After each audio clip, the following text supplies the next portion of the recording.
Hi there, and welcome to another Stellaris Dev Diary text and talk about number 58, Habitats. This is a paid feature that will come with the coming expansion for the Banks patch. And Habitats are essentially a means of expanding when you cannot expand your borders anymore, or you don't want to expand your borders anymore by war or by something like that. So it's mainly thought for probably pacifist nations that also pick the Voidborn Ascension perks, because that will be enabling us, or enabling you to build these habitats. So the habitats are like, you can see that here, that they need influence and a lot of minerals to build. They have a fixed size, like massive space stations that function like small planets. Size 12 for now. They have 100% habitability. They cannot be improved though.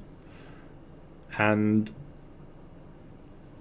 they are pretty good for, well, not for mining or for food, but they are pretty good for energy and for research instead. So it's really like a good expansion for the peaceful guys out there that just want to research, improve, and not have that big fleet looming around.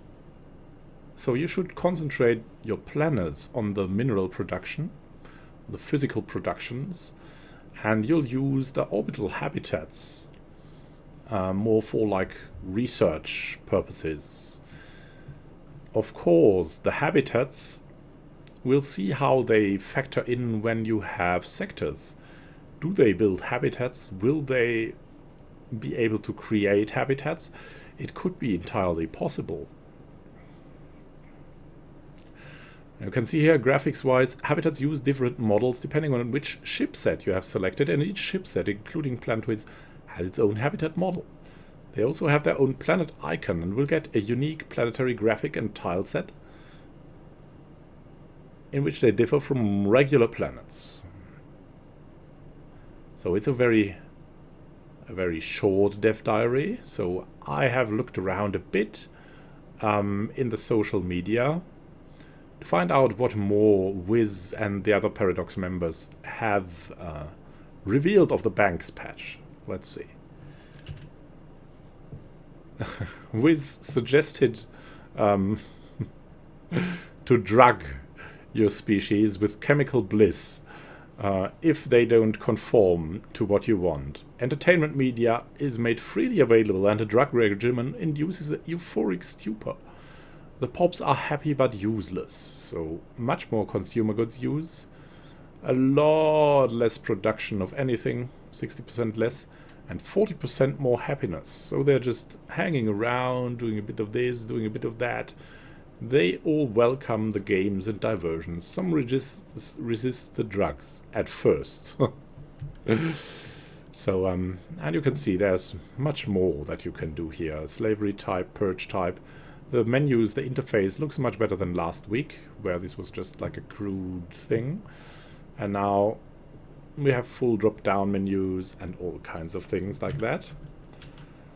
So then you can see he built, in the Sol system, he built a Jupiter orbital at the moon Europa. So that's how the orbitals look probably for mammals and like in the known systems.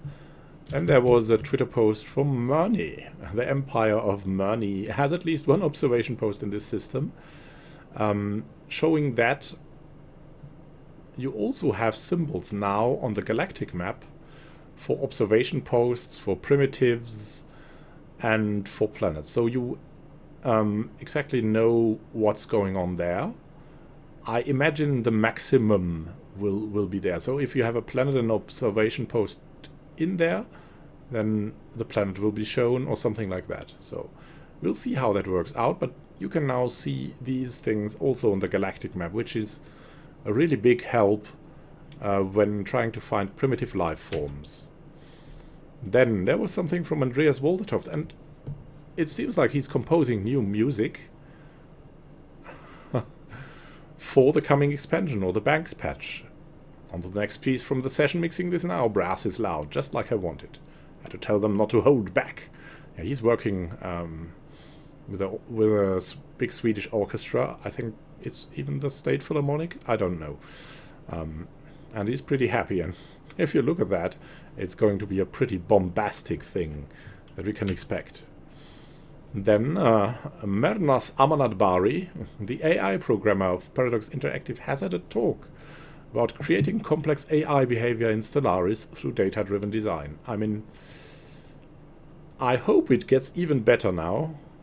I'm still not really happy with my Federation members, but it's pretty cool that this is brought on to the university level. Like this, Stellaris has a demand for NPCs, which like many other games have to play the game, last throughout the game, and have its own unique personality in order to create a challenging and realistic world. Being a decision-based game, there's yet another layer of complexity added on top of this presentation. You can find if you go for Murney's Twitter account, also from Viz, covers the design and implementation of data-driven AI to create NPCs with unique and non-static personalities in the decision-based game. Now you'll learn all about the AI. So, and finally, we have found something like that looks like a dessert to me. Like if you know Tartufo, this looks like Tartufo to me. And this is of course Mars, and there will be something added in Banks that you can also terraform barren planets. So this is one example of that. With the right technology, it could be terraformed into a habitable world. Mars. Wow. Then we have an example of the avian habitat with the nice beaches. An artificial deep space arcology. Oh, I remember SimCity 4. Planet-like, if decidedly urban living conditions. Or was it SimCity 2? Hydroponics and advanced filtering technologies make it near self-sustaining, and station-borne facilities can mine the station's host planet for raw materials. So, very nice. We can get a habitat there. And they'll mine... But they'll mine the planet for raw materials. So probably you would imagine that like they would help mine or discover minerals on the planet, and because of this they get ascribed the minerals. Other than that, you have resources to energy, because yeah, of course these habitats are close to the sun and all of that. It makes sense to give them some energy resources and of course some research resources out in space. There's another example of the Jupiter and the Venus habitats, just seeing that you can have a lot of habitats in such a system. So you have Earth, which is probably, I think, I don't know, size 16 or something at the start. And then you have Venus, Jupiter and Neptune all going for 12. So you can go for nice energy and or research here. And back to the chemical bliss. I'll leave you to the entertainment media and the drug regimen. I'm sorry. Please subscribe if you like the regular updates, so I can keep you updated very easily. And yeah, happy gaming to you. We'll see each other in another Dev Diary or Let's Play episode of the Snail Wars that are amidst a war in heaven just starting, and awakened fallen empires and unbidden go. So there's everything going on at the moment at Snail Wars, my roleplay Let's Play on hard for Leviathans. And yeah, if you're interested in that, just check the channel page. You should find it easily. So that said, just subscribe to be updated about Stellaris. Happy to have had you here. I hope you liked it, and happy gaming to you. This is Immanuel signing out.